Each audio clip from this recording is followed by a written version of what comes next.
नमस्कार दोस्तों। तो हम लोग यहाँ पे जैन धर्म और बौद्ध धर्म कंप्लीट कर चुके हैं और इसका प्लेलिस्ट भी बन चुका है। तो जो भी लोग यहाँ पे जैन धर्म और बौद्ध धर्म जो गागर में सागर आरडब्ल्यू बुक है, तो इसका हम लोग पूरा कंप्लीट कर रहे हैं। तो आप लोग वहाँ पे देख सकते हैं। और अभी हम लोग करेंगे मगध राज्य जो कि प्रमुख वंश। तो इसका आप और भी डिटेल्स में पढ़ना है तो आप यहाँ पे स्कैन करके आप लोग मगध वंश के बारे में पढ़ सकते हैं। तो चलिए शुरू करते हैं। हरेक वंश जो कि हरेक वंश 544 ईसा पूर्व से 412 ईसा पूर्व तक यहाँ पे था। और हरेक वंश का संस्थापक बिंबिसार था जो 544 ईसा पूर्व में मगध की गद्दी पर बैठा था। उसका बाद और यहाँ पे बिंबिसार का उपनाम सैनिक था। और बिंबिसार ने वैवाहिक संबंध स्थापित कर अपने साम्राज्य का विस्तार किया था। बिंबिसार ने लगभग 52 वर्षों तक मगध पर शासन किया और बिंबिसार की हत्या उसके पुत्र अजातशत्रु ने कर दिया और यह 492 ईसा पूर्व में मगध की गद्दी पर बैठा। अजातशत्रु का उपनाम यहाँ पे कुनिक था। और अजातशत्रु का विवाह कौशल या फिर कौशल नरेश प्रसेनजित की पुत्री वजीरा के साथ हुआ था। अजातशत्रु ने लगभग 32 वर्षों तक मगध पर शासन किया और उदयन ने अपने पिता अजातशत्रु की हत्या कर मगध की गद्दी पर बैठा। और उदयन ने पाटलिपुत्र कुसुमपुरा नगर की स्थापना की। और उदयन जैन धर्म के अनुयायी थे। और उदयन का पुत्र नागदशक हर्यक वंश का अंतिम शासक था। नागदशक हर्यक वंश का अंतिम शासक था। शिशुनाग वंश 412 ईसा पूर्व जो कि 344 ईसा पूर्व तक चला था। शिशुनाग वंश 412 ईसा पूर्व से 344 ईसा पूर्व तक चला था।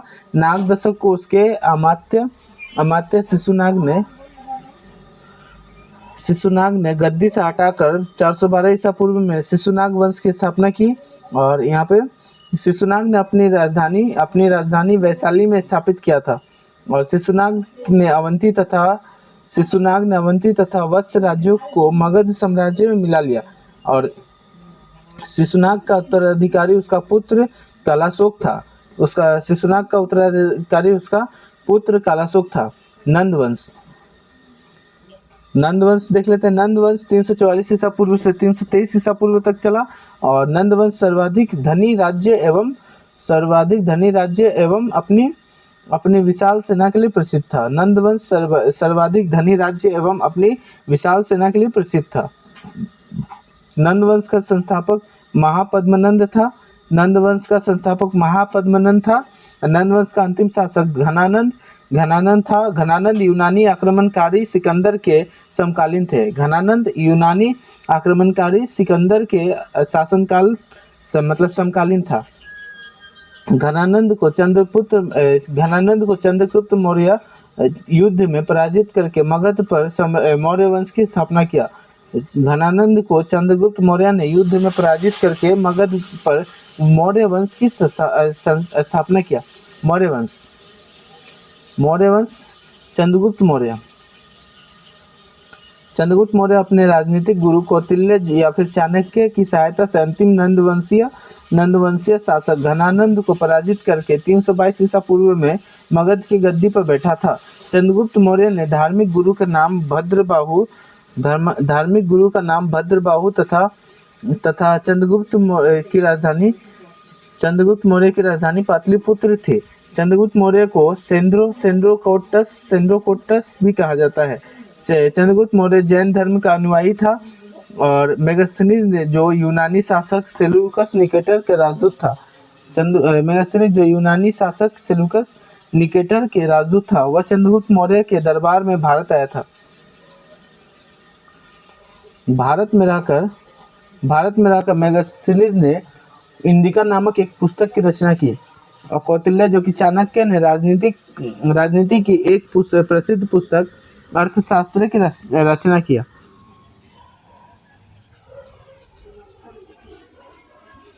और मेकियावली की प्रसिद्ध ग्रंथ जो कि प्रिंस की तुलना कौटिल्य चाणक्य के अर्थशास्त्र से की जाती है। और चंद्रगुप्त मौर्य ने 298 ईसा पूर्व में उपवास जो कि संलेखना संथारा प्रथा के द्वारा श्रवण बेलगोला जो कि कर्नाटक में अपने शरीर को त्याग कर दिया था। बिंदुसार बिंदुसार। चंद्रगुप्त मौर्य के बाद उसका पुत्र बिंदुसार 298 ईसा पूर्व में मगध की गद्दी पर बैठा था। और जैन ग्रंथों में बिंदुसार को सिंह सेन कहा गया है। और बिंदुसार को अमित्र घाट जो कि शत्रु विनाशक के नाम से भी जाना जाता है। अमित्र घाट जो कि शत्रु विनाशक के नाम से भी जाना जाता है। बिंदुसार के शासनकाल में तक्षशिला में 2 विद्रोह हुए थे। सीरिया के शासक एंटियोकस प्रथम ने डायमेस्कस को राजदूत के रूप में बिंदुसार के दरबार में भेजा था। मिस्र के शासक जो कि टोलमी ड्यूटिया जो कि फिलाडेल्फस ने भी डायनोसिस नामक राजदूत बिंदुसार के दरबार में भेजा था। अशोक बिंदुसार का पुत्र था। अशोक का वास्तविक राज्याभिषेक 269 ईसा पूर्व में हुआ था। अशोक के प्रधानमंत्री का नाम राधागुप्त था। अशोक के धार्मिक गुरु का नाम उपगुप्त था। अशोक का उसके अभिलेखों का सामान्यता है देवनाम्पिय प्रियदर्शी नामक से उल्लेख है।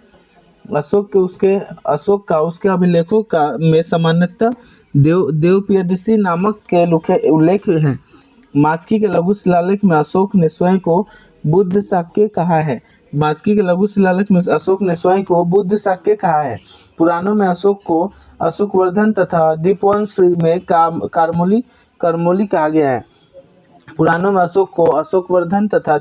में करमोली कहा गया है। अशोक के अभिलेखों को सर्वप्रथम जेम्स प्रिंसेप ने 1837 ईसा पूर्व में पढ़ा था। अशोक के अभिलेखों को सर्वप्रथम जेम्स प्रिंसेप ने 1837 ईसा पूर्व में पढ़ा था। अशोक ने अपने राज्याभिषेक के 8वें वर्ष जो कि लगभग 261 ईसा पूर्व में कलिंग पर आक्रमण किया था। और कलिंग पर आक्रमण के समय कलिंग की राजधानी तोसली थी। अशोक के 13वें शिलालेख से कलिंग युद्ध के बारे में विस्तृत जानकारी मिलती है। अशोक ने कश्मीर में श्रीनगर नामक नगर बसाया था। अशोक के दीर्घ स्तंभ लेखों की संख्या 7 है। अशोक के शाहबाजगढ़ी तथा मानसेहरा अभिलेखों की लिपि खरोष्ठी है। अशोक की मृत्यु 232 ईसा पूर्व में हुई। मौर्य वंश के अंतिम शासक बृहद्रथ था, जिसको हत्या उसके सेनापति पुष्यमित्र शुंग ने कर दिया था। और तथा एक नए वंश शुंग वंश की स्थापना 185 ईसा पूर्व में हुआ था। तो मौर्योत्तर काल जो कि प्रमुख देशी राजवंश शुंग वंश के संस्थापक पुष्यमित्र शुंग था। पुष्यमित्र शुंग ब्राह्मण जाति का था। पुष्यमित्र शुंग ने अपने राजपुरोहित पतंजलि से 2 अश्वमेध यज्ञ कराए।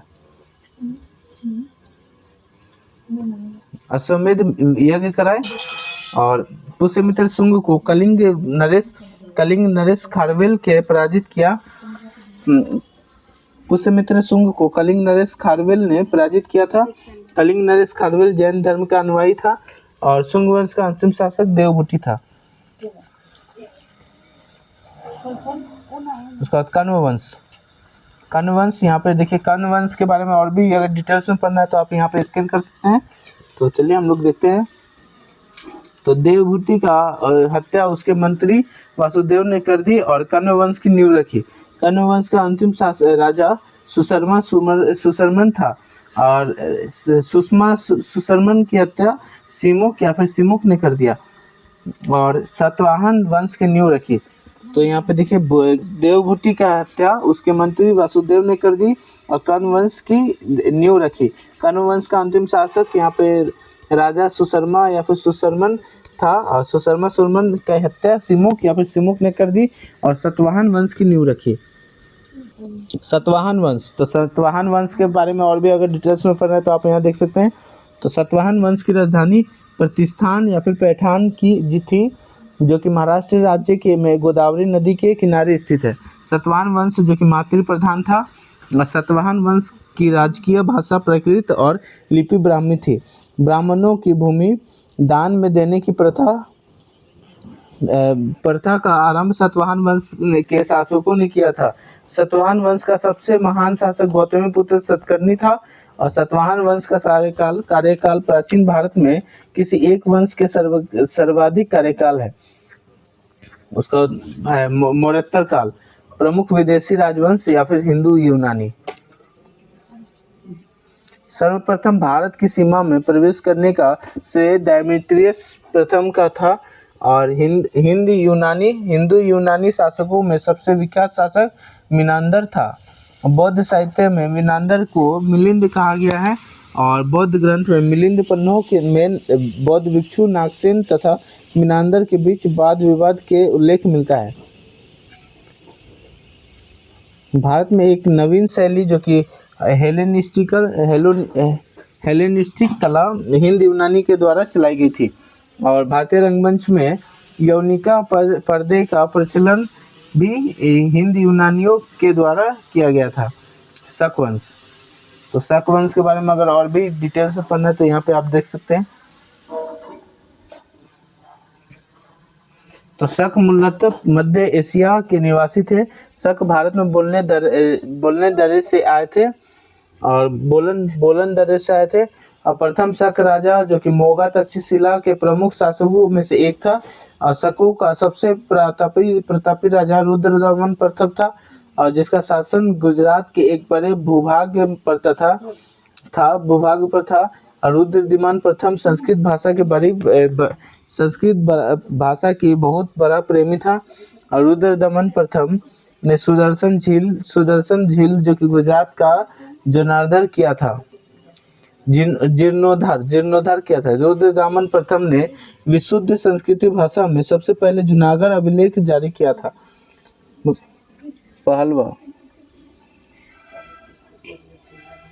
पहलवा या फिर पार्थियन वंश, तो पश्चिमोत्तर भारत में शकों को आधिपत्य के पश्चात पार्थियन लोगों का अत्यधिक हुआ था और पार्थियन लोगों का मूल निवास स्थान ईरान को माना जाता है। भारत में पार्थियन साम्राज्य का वास्तविक संस्थापक मिथ्रेडेटस नामक था। और कुषाण वंश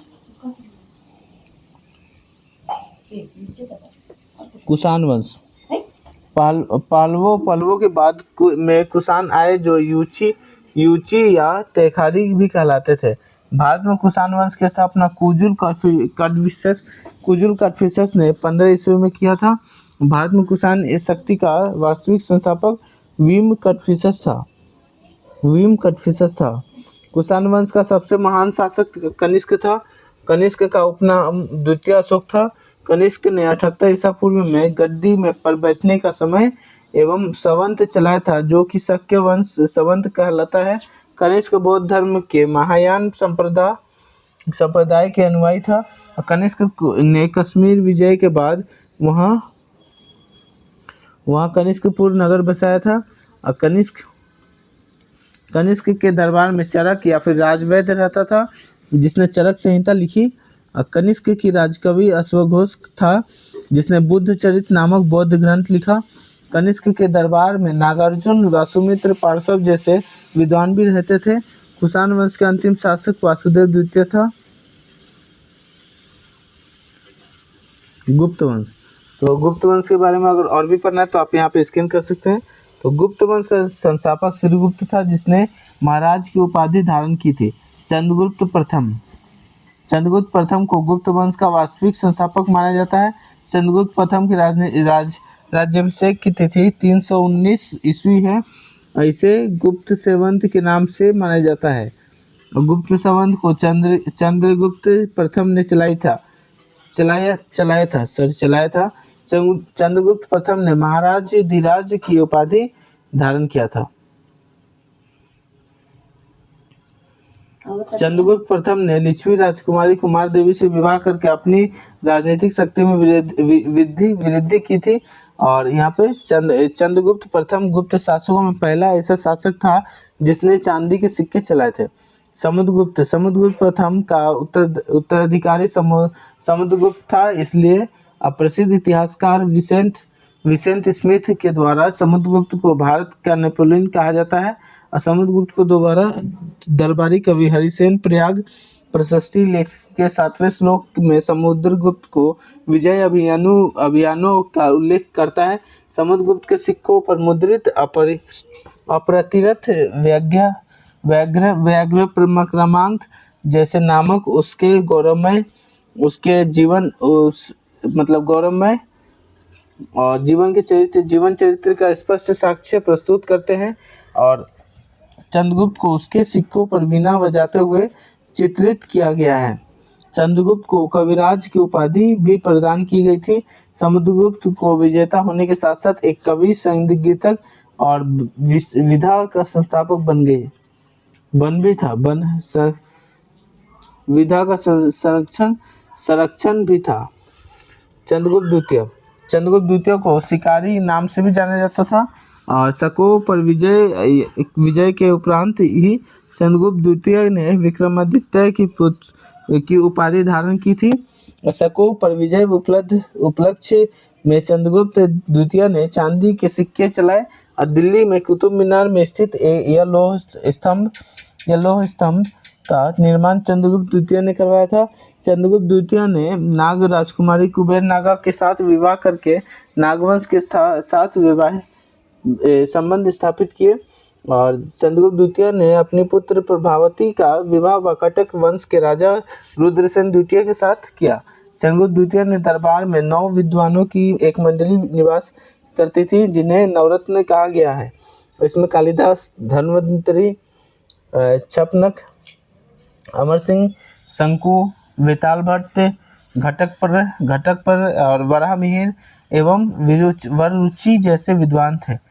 चंद्रगुप्त द्वितीय का शासनकाल में चीनी यात्री फाहान ने भारत का दौरा किया था। तो गुप्त काल के प्रमुख यहाँ पे पुस्तकें देख लेते हैं। तो प्रमुख पुस्तक है जो कि ऋतुसंहार, मेघदूत, कुमार संभवम ये सब था। और लेखक कालिदास था। और रघुवंशम, मालविकाग्नि मित्रम और अभिज्ञान शाकुंतलम और विक्रमोर्यवंशियम। तो इसका यहाँ पे कालिदास ने लिखा। मुद्रा रक्षक विशाखा दत्त थे। देवी चंद्रगुप्तम ये विशाखा दत्त थे। उसके बाद पंचतंत्र विष्णु शर्मा थे। और सूर्य सिद्धांत ये आर्यभट्ट थे।